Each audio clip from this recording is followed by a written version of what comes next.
Welcome to the More Than More podcast, where we discuss building meaningful, impactful businesses, careers, and lives through real estate. Hey guys, Dylan here, and I'm joined by Travis Bouchard. It's good to be here. I think it's been a while, actually, since I've sat in front of the mic. Well, you're out of the market discussion now that we've got I Chris know. and Jason. Which, you know what? It's good because I probably would have been the guy arguing that I would bet a tattoo on it. So I'm glad it's Chris and not me. So it's good. He needs to learn that if you make bets, there need to be two sides to the bet. Yeah. You're smarter than that. I would like to think so, but also I get excited easily. So I probably could have made the same mistake as Chris there. So the goal here for everyone listening is that as we discuss the market independently of this conversation, we want to make sure that we're providing industry updates to you guys on really what's going on out and about in the marketplace, as maybe the larger market conversation, not so much market conditions, but where real estate's headed. As your role as the managing broker, you are now officially the designated broker for the entire I know. company. DMAR, actually, I got my login last week, but I got confirmation that DMAR approved me at their board of directors meeting this morning. So I'm glad that You must have been very impressive. apparently, or if they didn't, I'd be really concerned. So as the managing broker, part of your role is to be plugged into industry trends, changes that really primarily for the to help keep our agents ahead, which is what we've done very, very well the last 4 to 5 years. Right. And I would say that what we're seeing now, we talked about this recently, but what we're seeing now in our success as a company and how far ahead we are comparatively even to the rest of the state is because of what we've been doing the last few years of staying ahead of the changes, but also just mindset of like, change is going to happen. We're making sure that we're prepared for it. And I think our agents are seeing success because of that. And so, it's making sure we're ahead of maybe some of the changes so they don't throw us off. So the goal of our conversation then, as we do this every 2-3 months, is to really lay out everything that we see coming down the pike. Great. What's the next set of changes that we can expect? Yep. And maybe just to have our agents' minds prepared for what we see evolving out there. Yep. So there's a handful of topics of discussion that I know I've got top of mind. I think they're the same ones you've got. Let me start here, though, with a curveball. It's the end of your Iowa Association presidency. Yeah. You're like a couple weeks out. I was going to 20-some days. Yeah. You're like a lame duck. They've got to count. president I right now. am. I'm pretty useless right now, except, when they need something written up, they're like, hey, can you just make a quote really quick? And sometimes they just fabricate them for me. So it's good. Well, that's what most presidents do. No comment. I was just going to say, I wish more presidents would just let someone else write their comments. So what I'm curious about super quick is not just how was it, but did you leave it better than you found it? Yeah, I did leave it better than I found it, only because we've been laying in place, I think, the process over the last several years that's just getting more and more leaders from across the state that are excited to be a part of it. And I think that's the biggest piece is there's nobody that's questioning their commitment of, the upcoming leadership of, do I no longer want to do this? They saw it's not easy. It was more difficult than I expected, but I think it's in a better place because more and more people are seeing the benefit of helping make decisions that help us. You've helped line up a succession of future leaders so sure. that the association keeps moving forward. Yeah. That's kind of fun. Yeah, well, it is. And I enjoyed it.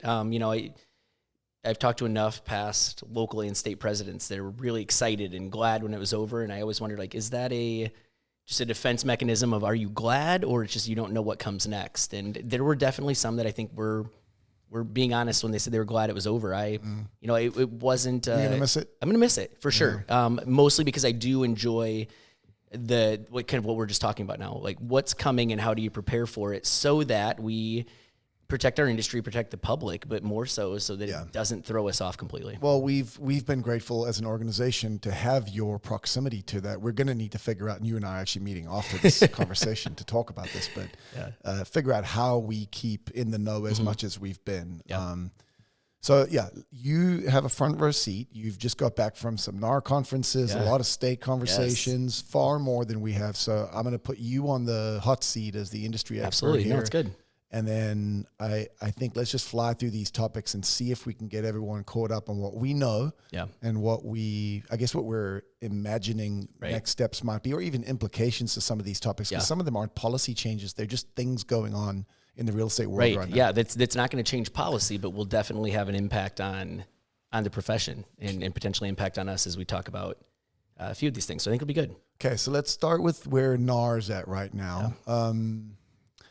Let's see. The most recent announcement was that, at least the little that I've read and understand, is that as it stands, mandatory NAR national membership is now kaput, or will soon be. You no longer need to be a national member in order to join a local MLS. So that's conversations, and that's there's actually some lawsuits out there that are fighting this, that are suing the National Association of saying, we call it the three-way agreement. You belong to a local, you belong to a state, you belong to a national, and each one of those does very specific things to protect the industry, but also to support its members. And so the interesting piece of that is it's not uncommon to say you are going to, if you belong to a state organization, you also belong to a national. But what's unique in other industries, other trade organizations, what's unique in the way that we are structured is that you have a local and a state and a national.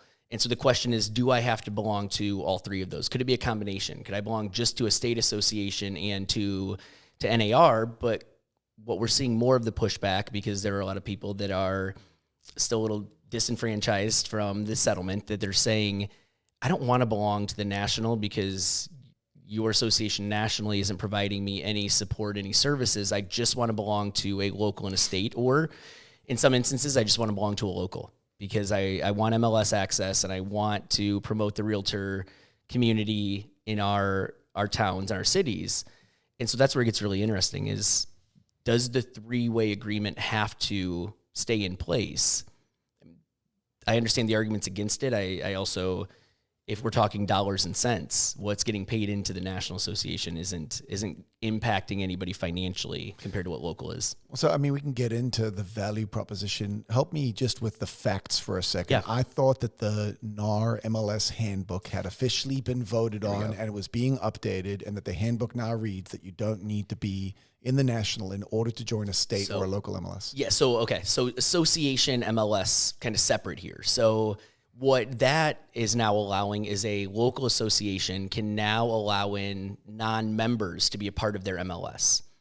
And so let's break this down. So DMAR is a local association. Yep. It also manages an MLS. Yes. They're two separate things. Yep. In order to join the MLS, you have to join Des Moines Area Association of Realtors. But to join DMAR, you need to join IAR and NAR. So now with those terms in place, what has changed? Great. Good. And that's a great breakdown of it. So in that scenario, if the DMAR board of directors so chose, they could say, we are opening up MLS access so we can have new subscribers, which would mean a new brokerage comes in that's not a realtor member, because we want them to put their listings on the MLS so that we have, the access to that, the cooperation piece of it. And so that's what changed and is actually maybe bigger than even's being talked about, because that opens up avenues for us to have access to properties that we maybe right now don't have access to because there are non-realtor members. And the percentages aren't high in some of our areas, but get a little bit west of the Des Moines area and you get into, what we call the West Central, but Carroll, Atlantic, some of those communities that are west of here. And it's closer to about a 50-50 split. And so if you start looking at what this realtor versus just licensees that are non-members. And so it starts to create opportunities to access more properties. What it also does is, if you don't provide great value for your members as the association, you're going to see more leave the association world and just belong to the MLS because they'll be able to access. Okay, but to be clear, that would be contingent upon actual local associations like DMAR choosing, because I believe what's changed is it's their choice at the local level as to whether or not non-realtor members can join local MLSs. Now, so let me ask this. What local associations that have MLSs would want to take that risk? Yes. Yeah, and so that's what's interesting. And maybe ask one more question, because what I understand just happened is that NAR basically said this is a this is radioactive. And if we have this policy, we're in violation of potentially antitrust. Yes. So what we're going to do is just take this hot potato and we're going to toss it down to the local MLS level. And we're going to say, you guys decide if you want to have non-realtor members join your MLSs. Did I say that correctly? Yes, is that what just happened? And that is. And part of the reason is they had a legal audit. So attorneys that came in and said, here's the most risk that you're opening yourself up to. And a lot of it revolved around the MLS because NAR has no kind of oversight of it. They either provide best practice or every once in a while they'll provide actual rules on it, like clear cooperation policy saying, hey, this is what we are going to mandate for all member associations that run their MLS, which, you know, the concept's great, implications maybe sometimes aren't, but the bigger piece on this one is the attorneys are like, hey, anything MLS related needs to be left to the people running their MLS. And so if they want to allow non-members in, it's their choice. If they don't want to, it's their choice. So we can provide guidance as a national association. We're not going to tell you exactly what to do. And we know that based on some of these major lawsuits, like most of what happened in those lawsuits was because NAR mandated it. So at the national level, not allowing non-realtor members to join an MLS, that's an antitrust violation. At the local level, several thousand boards independently choosing not to let non-realtor members on is just fair trade and open market policy. Right, absolutely. And again, there's several instances of this that we look back and either the DOJ or in this case, a class action attorney came in and noticed these things and said, hey, wait a minute, like, is this in the best interest of the public or the best interest of you? And so it'll be interesting to see the push on local associations to open this up. Well, okay, so that was my next practical question. So at DMAR, Central Iowa Board of Realtors, Northeast Iowa Board, very low likelihood that any changes will actually occur. Is that a fair assessment? I think fair prediction there. I don't think they're going to see the value in it just because of the low number of... There's no non-realtors. Right. But there's no non-realtors chicken egg, right? There's no non-realtors because of this. Right. So now that this has changed, it's almost like the commission debate. If you decouple commissions, then commissions will go down. Well, kind of. They didn't. Well, and as I say, the most recent report is buyer side is actually trending upward. I'm trying to understand what this means. This means potentially that NAR membership could go down nationally. Right. Because there's no longer as much incentive to be connected to NAR. Right. But that'll also decrease state and local because you won't have to belong to the local association or the state association to access MLS. You'll only have to be an MLS subscriber. But if I'm in any of the major MLSs around the nation, they're almost certainly going to continue to say that you can only have access to the MLS if you're a member of NAR. And so the actual real impact of this is just a passing of liability from national to local. But probably, this is me surmising what this means, probably won't have any tangible impact on our agents in the local marketplace. Yeah, I don't think. Yeah, I don't think we'll see that. I don't think we'll see impact here. I know like Massachusetts has had an open MLS is kind of what they call it, right? So it doesn't matter if you're a member or not, you can subscribe and pay. You have to follow our rules and you're gonna follow a code that's very similar to the Code of Ethics to be a member of our MLS, which is a good way to bring more people into the idea of raising professionalism. Massachusetts had it for a while, and they're like, we actually really like it because we had this divide where we had our realtor members that had their listings, and we had our non-realtor that you could find them on their website, but you had to go to their websites to find it. And so they've seen, because of the divide of realtor, non-realtor, that there was a benefit to the public and themselves because all of the properties were now, a majority of the properties were now on the MLS and everybody could access those. I don't think there's enough non-realtor members right now, but chicken and egg 100%, because as in the last 2 years have talked to people across the state. I'm like, what's the value your local association, your state association, your national provides that unfortunately a majority is, well, it's how I get my MLS access. And I don't know if I would belong to these associations if there was another way to get onto the MLS. And so that's where we're going to have to keep an eye on it to see if it changes the membership side at the local, state, national. Yeah, and that's what I'm interested in you continuing to keep your ear to the ground on. I think the next time we talk about this particular topic would be in an instance where someone near us, a local association somewhere, makes the call and says, hey, we're going to allow non-realtor members on our MLS. Yeah. I think 90% of agents have no clue unless they've served on a particular board within an MLS that the MLS is a fundamentally independent entity from their local real estate association. Intentionally, yeah. Yep. But it's convoluted because the way it typically works is that the MLS is wrapped up or rolled into. Yeah, it looks like a committee of, and several are structured that way too. And it'll be interesting to see if there's a push in any of our associations to move to that. I don't think there will be. I don't think it's going to be a heavy impact, especially in Iowa right now. We make up 8,000 realtors, 9,000 total licensees. So there's only about 1,000 that aren't realtor members. And of those 1,000, you have appraisers and staff. And I don't think there's a huge impact there, but it could change. I think it's the reason it's important for our people to know about it, I think, is because of the headlines associated with it and the questions that might show up. So, I mean, pragmatically, there's a hot potato that's been passed down, and let's just watch this space to see if anything changes. When we all get the My State MLS emails that come out pretty regularly, where they're do we read them? I do, only because I'm intrigued on what their value prop is, and it's really, I mean, it's this, right? Like, we can get your listings onto every website out there, and you don't have to pay these dues anymore, and that intrigues people, obviously, because that's for some agents, it's a big expense when you talk about, but I don't think our agents are thinking about it. I don't think they are, but we hear that noise from others, and it's not not loud. What's always interesting about these conversations is my purview and yours are very different. Yep. I'm very focused on the walls, our walls.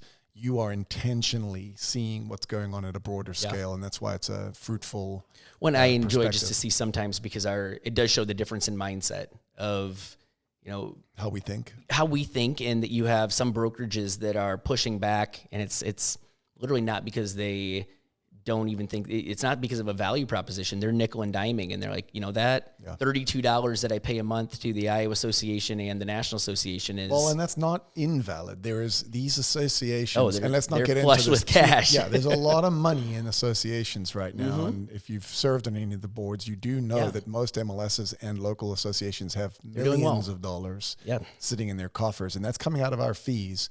I think our mindset is we're busy selling houses, and whether it's $30, $50, or $100 a month, it's the cost of doing business. Okay, let's move on to all these lawsuits quickly. There's a lot of media about this. I think it is worth our people understanding at least the gist of what's going on. Most importantly for me is, does this have any impact practically? So let's start with the first one. Compass is suing Zillow. And the gist of this, as I understand, is I would call it the MLS first antitrust lawsuit. Essentially, Compass has chosen to not share all of its listings on the MLS upfront. And that's why a lot of these policies have come out in the last year with various options of how you can choose to market your listing.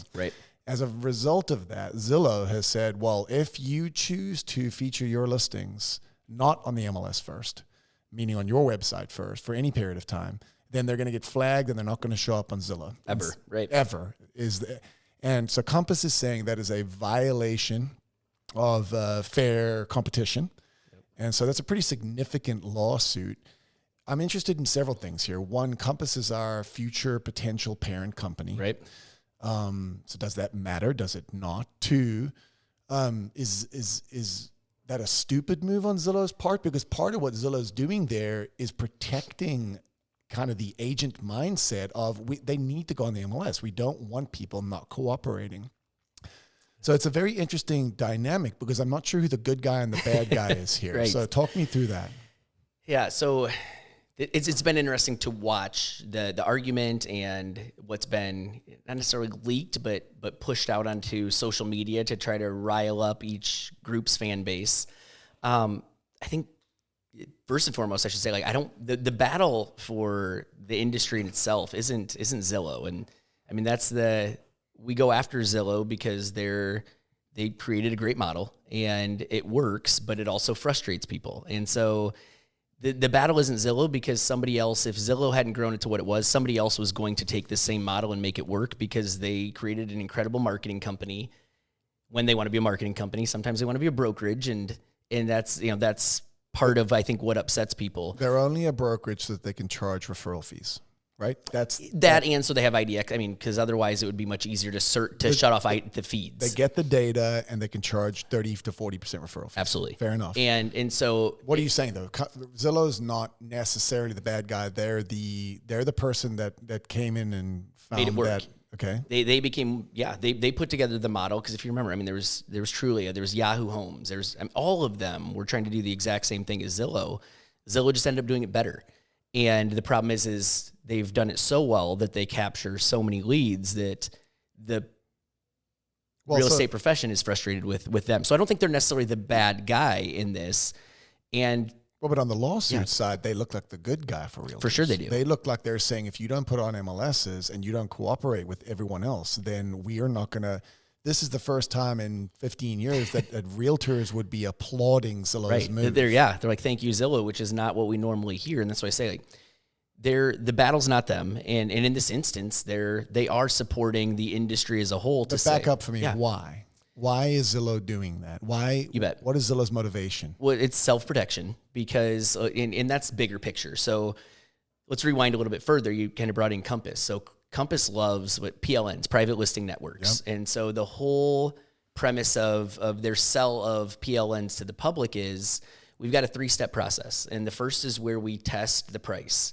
And so, they have office exclusive, and we say, hey, we're going to check and get this out to a pretty big number of agents, and we're going to have their buyers come in. We're going to test the price. Okay, and that's being very generous. That's the nice name for it. The real name is let's try sell it ourselves. Let's try to double in this. Yep. And so that's, and I was going with the Compass side of it versus the pushback. No, you be the Compass rep. I'll be the absolutely. The you can be Zillow here, which is weird because I didn't think either one of us would ever jump into either of these roles. So hey, we have what we call a private listing network, which gives us an opportunity to list your property. It's going to be office exclusive, which means you won't see it on all these other websites. So you don't have to worry about all these other people coming into your house that maybe don't have qualified buyers and these agents that maybe don't understand the process. Like selling it as hey, this is a great start for you. Perhaps at a discounted commission rate during that period of time? Because if we are going to get both sides of this, you're likely not going to pay as much as you would if we had to compensate another company. And in doing this first step of the private listing, we're going to check and see what the price does. Like, so how does the market, how do buyers, thankfully our buyers, but I'm not going to tell them that, our buyers react to this private listing piece, because we want to see where is this price at in their minds. And that then doesn't affect days on market. That doesn't affect any price reductions. So if we test this, we have a $300,000 house and we're like, you know what, we might be able to get more. Let's test it at $325,000. And all of our agents from our brokerage are aware of it. They bring their buyers through. We've got zero interest in it. Hey, you know what? Like, we gave it a shot. 325 is too high. We thought maybe 300. Let's get it ready now for the market at 300. Before we do this, I'll tell my agents. And then we take it to the point where it's a coming soon to get everybody excited for however long our local association allows it. And then we take it active. And now that it's active, we don't have to worry about days on market from that time that it was private. And if we needed to do a $25,000 price drop, that doesn't show and see it. It didn't spook buyers of what's wrong with this play. So that sounds like a decent strategy. It's a decent strategy, except that whole piece of Zillow's argument, if it's marketed to one buyer, it should be marketed to every buyer because that's in the best interest of your seller. So, but I just want to get to the meat and potatoes here, like the actual nuts and bolts of this are, because if I'm an agent, I would say, well, that sucks, Compass. You're just not playing fair, and we're sharing our listings. You should share yours. This is what clear cooperation's all about. Right. So this is a violation of clear cooperation is what the agent base would say. But I just want to get to what Zillow's actually saying. Zillow is saying, well, that's a violation of clear cooperation, but they don't give a rip. They're not a brokerage. What they're actually struggling with is they don't get to generate leads off of those properties during that market. That's right. I said this is some self-protection here because they want them coming on right away, so they have opportunity from day one to try to capture lead and sell it to an agent. That is the entirety of Zillow's problem. So when Zillow says we're never going to put any, whether you do a private listing and we find out about it, you go into PLN or you... And they don't really want to never put it on. That's a power play. It's an arm wrestling match to try and get Compass to fold. Yeah, because when you have to tell your clients, hey, this might not ever end up on... Well, this won't ever end up on Zillow.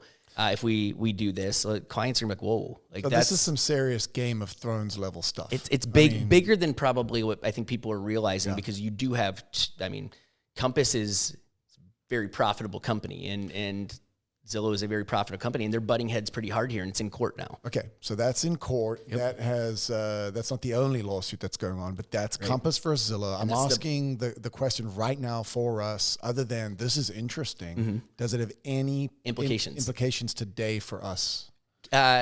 Depending on who wins this lawsuit. So Zillow wins, there's going to be a bigger push of your properties need to be on the MLS. I mean, clear cooperation policy gets stronger.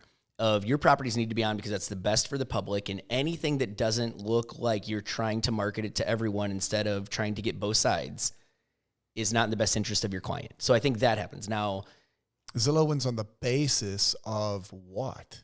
Clear cooperation? Like that's not a... Your fiduciary of who, is it in the best interest for your seller to never have their property marketed? So we really have an argument here between some form of like global governance of what's in the best interest of sellers versus fair market enterprise. A business model. Yeah, a business model that says, hey, we're going to... Compass says, this is my business model. Yeah, this is our business model. Let us do what we want because we fully explain everything to our clients. Who should win that lawsuit? Not like, forget the names. Those are two principles. I have pretty strongly felt and still do that marketing the property and getting it out to as many potential buyers as possible, regardless of who's representing them, is in the best interest of your client as a seller, because I want as many eyes on it, because I want as many opportunities to create interest. But generally, we all understand that. We still have exclusions for that, don't we? We have like the pack rat, or we have the $1 billion property that's, right. Mark Zuck's place or whatever that needs to be private and privately marketed. So we have exclusions for that. Is this not just a broader version of those exclusions? Yes, it is broader. The biggest concern that Zillow has, and again, I think part of it is because of this potential merger of Anywhere and Compass, is if the merger goes through, which I think second half of 26 is sounding like when it's going to happen. Merger goes through and Compass becomes our parent company.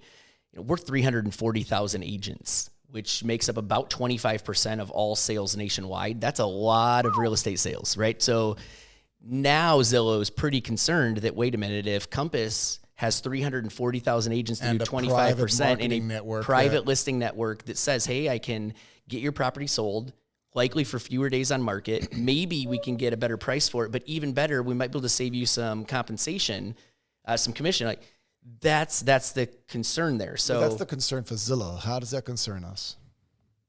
The concern is Compass won't be the only one to utilize a private listing network. So let's back up on that. For everyone listening on our team, we, through Century 21, have access to a private listing network. We have chosen to simply not bring it up to our company. We don't use it. I've not turned it on. And we don't do that because we think it's in the best interest of our clients to have our properties on the market day one. Yeah. So if we are children of Compass one day, we're currently children of Century 21 and have that opportunity, but we're choosing not to exercise that opportunity. So just because, I guess it's not even a question so much as an observation that Compass owning the world still doesn't mean that everyone in the world chooses to not market their properties up front. Yeah. Is this just an issue between two behemoths that aren't us, that are trying to make money? Or is this something that alters the way we do business one day in any way? I think it does. And here's why I think it will, is because I think we're going to continue to see more and more mergers. I think we see more independent brokerages become part of franchises. And then we see more franchises that are looking at, how do I provide more value and better tech to our agents? Eventually there's just two companies. And I think it gets down where there's fewer companies. And now, if you only have 3 or 4 or 5 companies that are all holding their own private listing networks, like, yes, we might say, hey, no, we don't think this is a good idea, but it doesn't mean that our competition doesn't think it's a good idea and then is withholding listings from us because they're trying to... We're going back to the 60s. We are... Well, that's the biggest concern in all of this is, wait a minute, we had this idea that marketing properties and putting them on an MLS so that we could expose them to as many people as possible. And now we're saying, well, wait, maybe we went too far and we should tighten this up a little. And And again, if that's what the client wants, it just has full explanation been made to the client. Okay, it's an interesting one. It'll keep us on our toes. You guys are officially briefed on that one. Yes. You can. We'll watch this space. The second lawsuit that's a big one that's happening right now that you're going to hear about if you haven't already is the Zillow Home Loans. Right. So this is predominantly flex teams. So Zillow flex teams. These are people getting significant amounts of Zillow leads. And being really not just directed, but conscribed, that they are needing to, as a function of their performance metrics that toggles up or down the number of leads they get, they need to steer their clients towards Zillow Home. At least this is the allegedly, right? And so you've got these, first of all, significant brokerages, significant teams around the country that have been taking Zillow business under the Flex banner and steering their clients towards Zillow Home Loans. And if you don't steer them towards Zillow Home Loans, your lead count goes down. So this is this has turned into a RICO. Essentially, it's a racketeering. So basically what they're suggesting is that Zillow's the new mafia. And the mafia is forcing real estate agents to do business with them in corrupt ways. So what am I missing on that one? No, and it would have been fine if it was the obvious of, we have a Zillow Home Loan product and we want you to recommend it. That makes sense. That's pretty obvious that we have a product and we think it's a great product. When you meet with the buyer that we give you the lead to because you pay it and you're going to get that referral back. Who will have also spoken to a Zillow Home Loan specialist by that point. That's part of the process. Yep. If it would have just been, hey, recommend us as one, but then they established quotas and said, if you don't hit your quotas as a Zillow Flex, we are actually going to start feeding you less leads, even though you might be a great agent, allegedly. So they need to prove that. And who's suing Zillow on this? Is this the state? So it started with a lady in Alaska, actually, that said she felt like it was required by her agent that she had to use Zillow Home Loans in order to buy a property. And agent said, under deposition, well, actually, I felt like I had to tell you that you had to so that I could keep getting leads. And then it blew up into, wait a minute, like you are allegedly punishing agents that aren't sending you more and getting actual. It's not just sending them and saying, hey, talk to these. It's you need to make sure that this number is getting. And that has big implications for not just the Flex program, but lead capture and any of those umbrella, because a lot of real estate companies have that in general. And so it starts looking at the large corporations of the umbrella things. We talk about like our financial interest, our affiliated corporations, like Real Clear and RPM. This is just significantly bigger and could have major. By definition, RICO means it's now a federally led so the feds have jumped on. They've jumped in once they heard once the initial plaintiff said, I felt like I had to, and then agent kind of responded, well, I also did, or I wasn't going to get leads anymore. Then it grew to something much bigger. I've been to the Zillow headquarters, or at least one of their big offices in New York City, and quite a cool digs. This was many years ago. I'm just imagining what it's like to be a corporate executive in Zillow right now, because that's some pretty crazy stuff going on.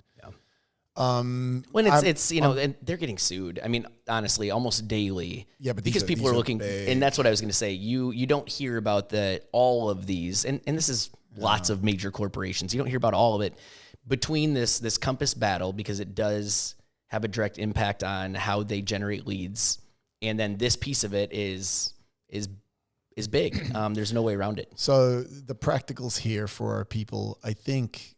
Zillow aside, if you're a Zillow team lead or a Zillow Flex, there's some potential implications. There's people pointing fingers saying big Zillow Flex team leaders should go down, and this is, and I don't know that it'll ever go that far. That's not the real issue here. But there is an issue here just at like the fundamental level on how we handle affiliated services and how we handle recommendations of any kind of vendors. I mean, this all could have been solved by simple protocols that either didn't incentivize any kickbacks or didn't steer people towards a particular vendor. I just want to restate for everyone our basic common sense, no-brainer policy on this, right? We never recommend or steer anyone to any particular service, and we certainly don't take kickbacks from them. Right. Our best practice is simple. Like, always make a recommendation of 3. Feel free to say something like, hey, here's who a lot of my clients prefer to work with.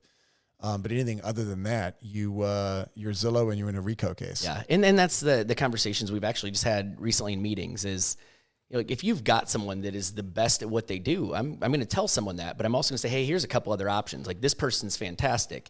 Now, if I have some type of financial interest in that and I'm saying they're fantastic, like, that's the other piece of it. And that's where, obviously, this lady knew that Zillow Home Loans and her lead capture were the same thing, but we would have thought. But what the discrepancy is this leads into a bigger piece that's been kind of brought to the forefront is when your lead is captured by an agent, by Zillow, and then given to an agent, do buyers and sellers fully understand why they were connected with the agent that they were connected with? And that's the bigger piece that I think is coming out of this is, well, let's go there. The disclosure piece. Yeah. So that's another topic here, is this referral fee transparency. Yeah. I don't know anything about this, but it sounds like there was a big hoo-ha or a tiff. There was so big discussion on whether it need to be mandated through code of ethics, because if it's one of those that's localized. Let's state what this is first. Yeah. So sorry. So this is anytime you are paying out a referral fee for a seller, you in your listing contract are going to state, seller is aware that a listing fee, a referral fee of this amount is being paid to this brokerage, and they're initially next to that. And then to say, so also on the buy side. And that was the push to make that part of code of ethics. It just said, if you're going to refer out, in the same way that if we do any type of referral for any real estate service, we have to disclose if we're getting any type of referral fee back. And the code of ethics says, except real estate referral fees to other brokerages, which is an odd carve out that exists in there. When did that carve out happen? Because I remember a long time ago, it was standard forms did include the necessity of a client acknowledging that a referral fee was being paid. So all referral fees included a client's signature. That is not presently the case in the state of Iowa. So this is code of ethics. So this is nationally for all realtor members. So some states have it built into their code. It's legislated that you have to, because there's a financial interest. And again, it comes back to that conversation. When I refer someone to Dylan, hey, you're moving to Ankeny, I'm going to refer you to Dylan. How do I know you're referring me for the right reasons and not just for the money? Well, or do they even know I'm getting any money? Yeah. Because that was the piece is, I'm referring you, like, this guy's great. Except, do they know that I'm referring because you're going to pay me a referral fee and maybe somebody else wouldn't or was going to agree to less? But you're suggesting that the carve out today excludes agent to agent or broker to broker. That's the only referrals. Exclusion to it. Yep. And so we presently do not need to have our clients acknowledge that we're being referred for a fee. And so that was the kind of the interesting piece for a couple decades. But local associations through their forms were saying, no, we think it's best practice that you let your client know that you're going to get money back, whether buyer or seller. But what became the bigger issue is, as Zillow's been having these conversations, that carve out came to the forefront of, should that exist? And should we be able to not have to disclose? And, conversation was, no, it shouldn't be code of ethics. It should be legislated at every state's level. So this is what the big fight was about? This was what the big fight is. It should be at the state or the national level? Right. And, so state through your Congress, or should I'm just so glad you do this. I'm glad, I bet, because I think you would go and you're like, this is ridiculous. Why wouldn't we just disclose this? I think I would take off my shirt and run on stage at some point and just tear it all apart. It's wild. And that's the frustrating part is everybody's kind of looking around like, yeah, you know what? This is probably in the best interest of our industry, especially if we're talking what's the next thing an attorney might be looking at is, you don't tell your clients when you refer them to someone else that you're getting money. Like, that seems like you're lacking transparency. Pretty understandable. Yeah. I agree with that on principle. Yeah. It seems like a smart idea, and I think it should be legislated somewhere so that we don't have to be the only ones doing it, but we don't presently do that. Right. And that's it's why we did buyer's agency in Iowa like we did, was because we didn't want to have to disclose that and then others not have to if they're not realtor members. But wildly, so board of directors at NAR passes this, and then there's another group that anytime the board of directors passes something that deals with code of ethics, that group has to vote to approve it as well. Sorry, did you just say that they did pass? It did pass the board of directors at NAR. Exactly. That was that if you are removing that carve out, so if you're receiving any referral fee, that you have to disclose to your client and have their signature that they understand that you're going to get paid for referring them out. That is now in place. It's not, because literally an hour later, there's this other group that has to approve code of ethics changes, and it's made up of the biggest associations and biggest brokerages in the company. And they shot it down, and they said no, and it by 0.3%, Okay. didn't pass it. And so that became the kind of the big, like, you guys, we're talking transparency. We know that we had major issues because the MLS lacked transparency for buyer's agency. And So you think that was a mistake to shoot it down? it was a huge mistake to shoot it down. Okay. It was protectionist for some of these larger brokerages that have they make a lot of money off of referring. And there was probably some pushback from referral companies like Zillow, but also like relocation companies that receive this money and say, hey, you can't tell the client. A buyer, knowing that 40% of the commission goes to Zillow for the call that they had, probably wouldn't be received super well by the buyer. You wouldn't think so. And it puts the buyer in a weird spot where the agent doesn't want Zillow to have to earn that money either. So yeah, you can see the incentives all the way from Cardis to Zillow to whoever. It's also Flex members that are like, well, wait a minute, if you make this a requirement and now buyers are saying, hey, before I let you capture my lead. Well, because what they're saying is there's a 40% premium on working with you because you have to pay this company that I called one time. Right. So the transparency is good, but it creates a lot of havoc on the client-agent relationship. Yeah.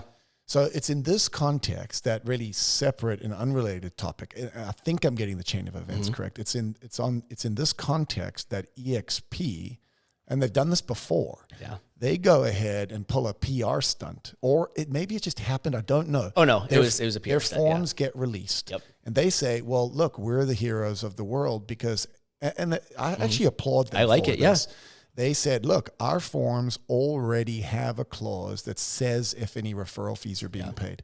And so, this was hey, we've updated our forms so that they now have this. So it wasn't that they've always been doing this. They just saw they just like to say that we're the lead. We're the industry leaders. We're leading it. Yep. And so that's kind of cool. I think the implications on that one is, as a company, should we be leading the way as well towards that level of transparency, or are we waiting for the state or national level to say, look, you need to tell people about these referral fees? It's nice that EXP has it on their document. It's on like page 27 of their purchase agreement. Somewhere near the end, it's one of the random clauses, but at least it's there and it needs to be filled in. Yep. So I think that's of interest to me. Do you have thoughts on whether that should be something we step forward on? I'm a fan of the transparency piece of it, only because I do question, are there times where a buyer or seller doesn't realize that we benefit financially from referring them out? And I know a lot of our agents they do this anyway, right? Like they actually have a referral form that's signed that says, I'm referring you to this agent. But most of that is we see on broker to broker side. We don't see it on agent to client. And so do I think it's the right direction? Yes. Only because I don't see why you wouldn't want to make sure that your client understands that. Is it sometimes an awkward conversation to have of, I love your referrals. Hey, I love referring you out because I also make money on that. Like that is maybe an awkward conversation because now you're saying, well, all I'm doing is sending you to someone that's going to do the work, but I'm going to get some money for it. But there is work in establishing great relationships where I know that you are going to be a good agent. We also know that there are agents that interview the other agents, say, hey, like, here's what my buyer needs. Are you the right fit? If you have to do it in the dark for it to work, it's probably just not the right play. Yeah. Yep. So EXP's docs get released, and I guess I'm opening up the topic of unrepresented buyers now, because at the same time, I think it's EXP, their docs also included a clause in their listing commission section. And this has been debated and discussed at the local level here. I know some of our local brokerages are doing this, and we've had agents inside of our walls even request this. So where they have their listing commission, they also have a pre-structured, pre-agreed upon upcharge is what I would call this, in the event that a buyer is unrepresented. So I take your listing, let's call it a 3% listing commission. There's no buy-side commission, whatever we negotiate in the purchase agreement. Right. But if a buyer comes and they're unrepresented, this dollar amount is an additional charge on top of your list side commission for me to have to for me to have to process the transaction with an unrepresented buyer.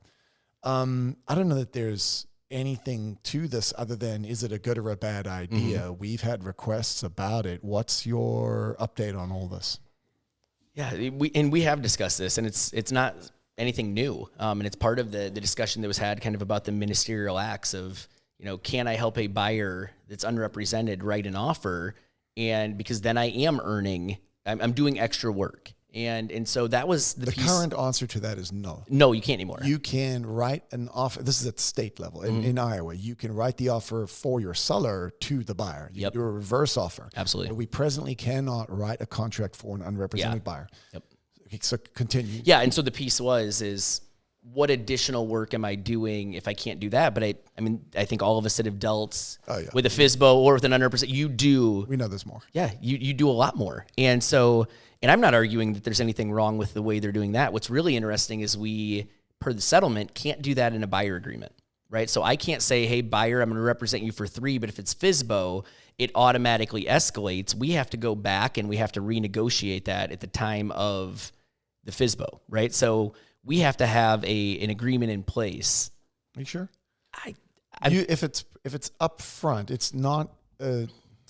But you have to have. So if there was an additional fee being offered, then or you negotiate an additional fee later, then you'd need to go back to your buyer. Right. But if you up front with the buyer said this is my FSBO. fee, but if we deal with a FSBO, there would be an additional fee of this. That would be permissible in my brain.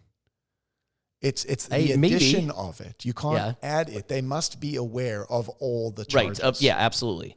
So I think now you've got me wondering. I think you can on the buyer. But that's beside the point. Well, I think it's a great argument to make is that if the other side is not having any representation, doesn't matter if you're buyer or seller. It's more of just, is that a piece of, because right now, like our buyer agreement doesn't have that. Our listing agreement doesn't have that. Now I want to go back and look at it and see if EXP's buyer agreement says if it's an unrepresented seller, if it's a for sale by owner, does it automatically I'll make escalate? you a deal. If I'm I'm not Chris Caramani. We are not doing wrong. And a buyer cannot have an additional charge up front, then Chris Caramonte will get any tattoo you want anywhere on his body for you. Yeah, it's perfect. Okay. Yeah. I don't want but back no to face, the no listing neck. thing. We currently, I just want to get to the motivation on my side underneath this. I'm all for the notion of having that clause. So we list a property. If the buyer is unrepresented, there's an additional fee. I think that's where it'll need to land one day. But right now, there is the possibility and, frankly, the opportunity to try and get the buyer to be dual. Right. In my mind, adding that clause begins the process of cutting off that opportunity. Yeah. The first best opportunity is to try and go dual. Now, in the back of my mind, I have a secret dark corner where I say, actually, that's not the best thing. Actually, it's better to not try go dual. And if the buyer's represented, that's great. If they're not represented, you should serve the seller with an unrepresented buyer and just make an extra little fee. But for today, we can get the buyer to be dual. And in many situations, that does mean the opportunity to earn more commission by doing more work and representing that buyer actually in fiduciary duties, which I think is best for the buyer, but not necessarily best for the seller. Right. So there's a conundrum in my mind where I think we presently can go dual, and adding this clause for additional fee seems like it increases the reason why we shouldn't go get the buyer to be dual. Yeah. Am I making sense? Yeah, it does. And I think that would be the implications of it is, if I can, as a buyer, not be represented, and you're saying that you're going to take care of all this stuff because it's getting charged to the seller, but if you can do all that stuff for an extra couple $100, then why would I want you ever to go get the buyer to be in dual agency and now no longer be able to represent me exclusively as a seller? And what we've seen on these is it's sometimes flat fee. What we're seeing is it's usually percentage increase. And so it's not a small amount of money there. Well, then perhaps that's the solution. If it's a significant enough upcharge in order to administer all that extra work, then maybe this starts to actually positively solve the problem of not needing to try and go dual with unrepresented buyers. Except we also know that, I mean, I think all agree that representation is the best for, like a buyer should be represented. Very rarely when they say I can do all of this and I know what I'm doing, do they actually? In most situations, it is better to be dual.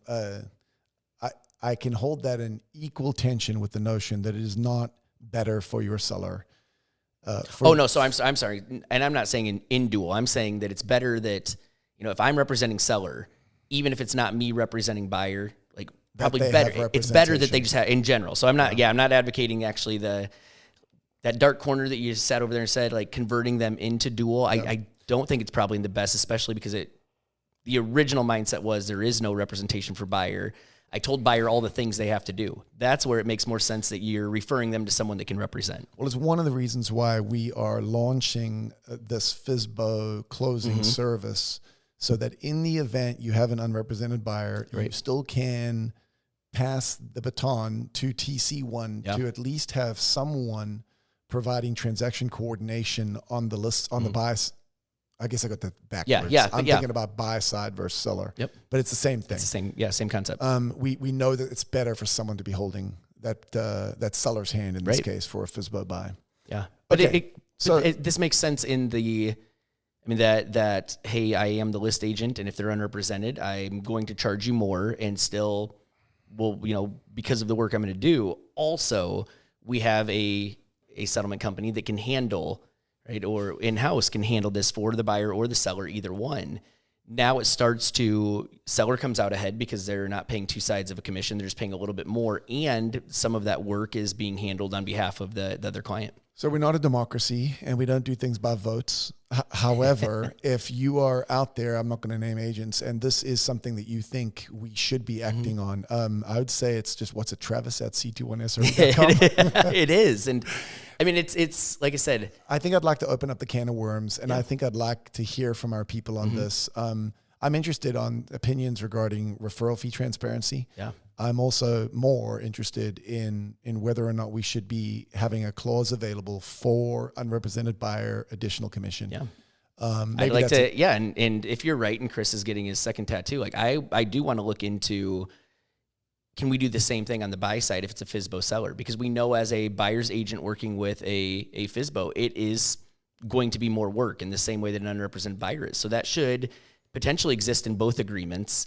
The other argument that we've had is that anytime it's a new construction and we're going to be working on this for 6 to 8 to 12 months, like, is that an upcharge as well? So that's been the piece of education or of conversation is, how many upcharges can we write directly into the buyer's agreement? Well, if I'm wrong, Chris gets a tattoo, and if I'm right, you can get it. So I think we're fine either way.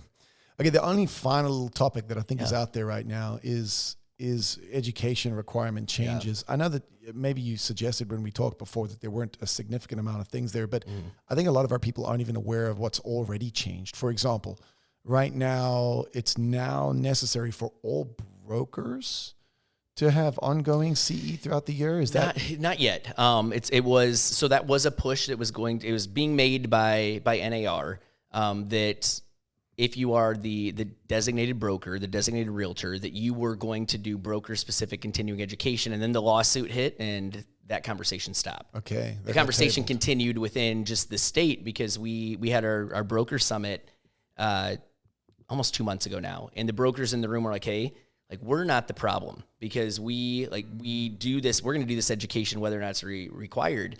There are a lot of brokers in the state that don't even understand buyer agency yet, that aren't training their agents, that aren't raising the level of professionalism. So it was the brokers themselves that were saying, hold us to a higher level so that everybody gets held to a higher level. So they are pushing for state additional CE for brokers. Well, and it wouldn't even be additional. It would just be in place of electives. And so if you're a broker, you would be taking broker level classes that focus on how do I train my agents? How do I stay in compliance? That stuff. And I got a funny feeling that that's not going to solve the problem any more than the existing CE solves the bad agent problem. Yep. But what about the equal housing one? Yeah. So that's, NAR, 10 years ago, a little more, 12 years ago, mandated that every time an agent renews, not every time they renew, but in a 3-year cycle, they have to have a certain number of code of ethics training hours, which we, through Iowa Realtors, it's already been kind of built in. Beginning this year then, and this is kind of a build off of kind of pandemic era, but also just conversations that are had about fair housing and potential risk and litigation. So now all agents that are realtor members have to do 2 hours every 3 years of just 2 hours of fair housing training, understanding what does fair housing look like now, why are we where we're at, and so it's just that's the minimum, right? So. And did we get this all lined up? Are we back to everything being on a 3-year cycle now? It is. Everything is together on a 3-year cycle. The only hard part is some people may take a code of ethics or a fair housing class now, but not renew till next year. And so their renewal cycles won't match up. So ideally, we want everybody to take these classes the same year they renew, so they're within the cycle, but your local association watches that pretty closely to make sure you're in compliance there. And is that really it on what's changed on the... For now, I mean, there's been a lot of conversations, not necessarily making it harder to get into the industry, because we don't want to prevent great people that maybe can't to raise get in. the bar once you're in, make it harder to stay, because it's pretty darn easy once you're in, as long as you do a transaction. Did you say that right? Make it harder to stay, or raise the bar of the people? Like, is that how they're saying it? Make it harder to stay? Well, I mean, that's what raise the bar for the people that are here. The expectations, which should be make it a little harder. And the hard part is you have great brokers out there that run great companies. You also have brokerages that if you can breathe and have a license, they'll take your license. Well, which unfortunately, that's the majority for sure. And just real quick, has NAR data changed anything? Have we seen a blip on the radar yet for decreasing membership? Yep. So we saw not a significant, but a 200,000 member drop, which like not insignificant, but when you're talking at 1.5 million, we were almost at 1.6. 15%. Yeah, it was a decent dip. They're projecting that we are going to push closer to like that 1.2 in the next year, and then they're hoping that that's significant. It is significant, but it's also, we saw such a huge increase over the course of the last 5 years in realtor members that, I mean, again, yes, took off, but shouldn't have ever gotten to the numbers that it did. Mostly because you have a lot of agents that are... So you got like a target here of 800,000? Or? I mean, it wasn't that long ago that Iowa only had 7,000, then we bumped to 8,200, and then we got to 8,000, and we're like, yeah, that's going to continue to decrease, and we were budgeting for it the last 2 years to see that projection of 20% decline, because that's what NAR was talking about, and I think we saw a 3% decline, which is not what I was expecting, because we're seeing now last year was the first round of people that got licensed during the pandemic. What's going to be interesting is this is kind of that next year. So if we don't see a whole bunch of renewals end of this year, then we can look at it and say, hey, this is what NAR was projecting and the states were projecting, is that membership's going to decrease steadily because of all these people that got licensed during the pandemic and realized that it's not for them. Yeah, I mean, it's the bottom of the bottom. So it doesn't fix the bad agents part, because it's the people doing zero deals that are getting out. Yeah. But I don't know. I'll take it as a win. I'll take anything south of 1.6 million as a win. Yeah. I do think, you get south of $1 million, it's probably really where the market sustainably actually needs. Yeah, and and when we look back at what membership was in 95, which is... It was like 750, 800? It was in the 700s, and that was, the last time we had sales this low. So...